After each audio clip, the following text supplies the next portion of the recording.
Your Samsung phone feeling sluggish? Clearing your app cache can help give it a boost and get it running smoothly again.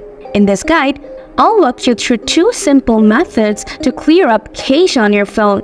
Let's jump right in and get started. Method 1. Clearing cache through app settings. Open the Settings app. Then scroll down a bit to find Apps. Tap on Apps when you spot it. Next, scroll down the list to find the app you want to clear the cache for. Tap on App, scroll down once more. Then, tap on Storage. Look for the Clear Cache option at the bottom right corner. Now, tap Clear Cache. Method 2. Clearing cache through home screen. Return to the home screen. Find the app you want to clear the cache for. Press and hold the app icon. After that, tap on the eye icon. Scroll down a bit in the app settings.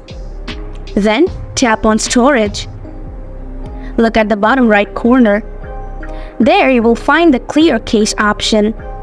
Tap on Clear Cache to clear it. And there you have it. Those are the 2 methods to clear the app cache on your Samsung phone. I hope this guide was helpful. If you liked it, make sure to give it a thumbs up. If you have any questions, feel free to leave a comment below. Thanks for tuning in.